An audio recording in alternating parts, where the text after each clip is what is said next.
के सफर में। तो यहाँ पर मुझे यूनाइटेड नेशन के गवर्नमेंट ऑफ इंडिया प्रोग्राम में कार्य करने का मौका मिला और यहाँ के ग्रामीण अंचल में दिव्यांग लोगों के लिए हमने कार्य किया। और ये भारत सरकार का ये जो प्रोग्राम था, इसमें रिमोट एरियाज में भी जो दिव्यांगजन थे उन सभी प्रकार के दिव्यांगों के लिए, इसमें कि मुख्य रूप से आपका चलने फिरने के हैं, सुनने का प्रॉब्लम है या नेत्रहीन है, मंदबुद्धि बच्चे, उन सब के लिए हम लोगों ने काफ़ी काम किया और लगभग 1,23,000 दिव्यांगों को देखने का मौका भी मिला। तो अनेक अनुभव रहे गांव में, क्योंकि अपनी एजुकेशन दिल्ली और बॉम्बे से ही था और उससे पहले बहरीन में मैं काम किया करता था।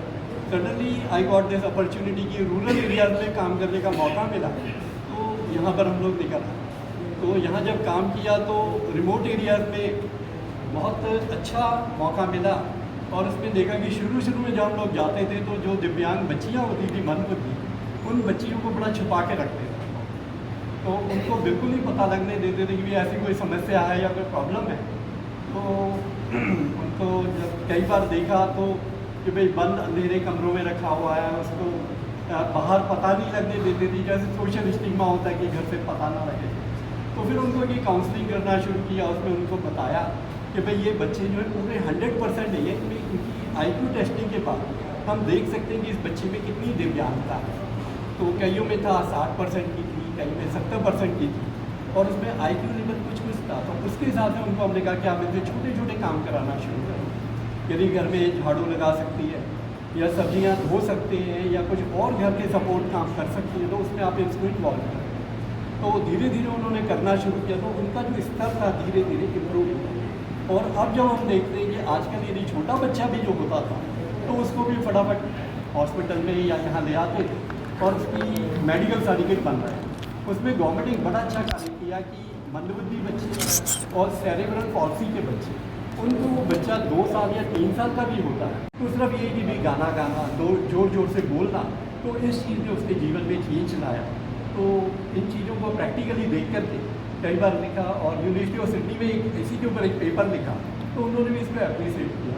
तो ये मौके यहाँ रूरल एरियाज में कार्य करने का मौका मिला सभी दिव्यांग भाइयों के लिए, उनके पुनर्वास के लिए, उनके सोशल और इकोनॉमिक एजुकेशनल रिहेबिलिटेशन के लिए हमारी टीम ने काम किया।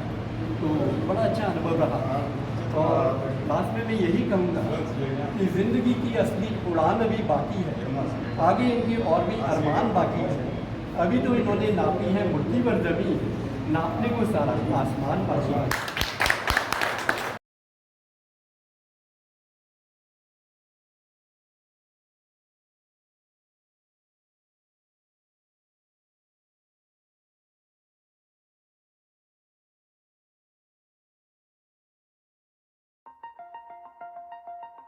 अरे वाह मोहन जी, घर का रेनोवेशन करा रहे हो, पर आपने फिटिंग अलमारी नहीं लगवाई। आप तो कह रहे थे कि फिटिंग अलमारी लगवाऊंगा। भाई कैसे लगवाता, कोई मिल ही नहीं रहा है जो दीवार पर अलमारी फिटिंग कर दे। अरे तो आप इसके लिए अमित रेणु जी की शॉप सिमरन स्टील इंडस्ट्री से संपर्क तो करते। ये तो एक काम में माहिर है, ये दीवार में अलमारी फिटिंग का काम बड़ी कुशलता से करते हैं। पता ही नहीं पड़ता कि दीवार में अलमारी लगी है, अलमारी में दीवार। और भाई इनके यहाँ हर आइटम अफोर्डेबल प्राइस में हर समय तैयार मिल जाता है, या ऑर्डर देकर भी बनवा सकते हो। मैंने इन्हीं के यहाँ से ही तो लगवाई थी अपने घर की दीवार में अलमारी, भूल गए क्या? हाँ भाई, पर इनका नंबर नहीं था मेरे पास। मैं देता हूँ ना, आप 7082382382 पे कॉल करो या स्क्रीन पर दिए एड्रेस पर विजिट करो।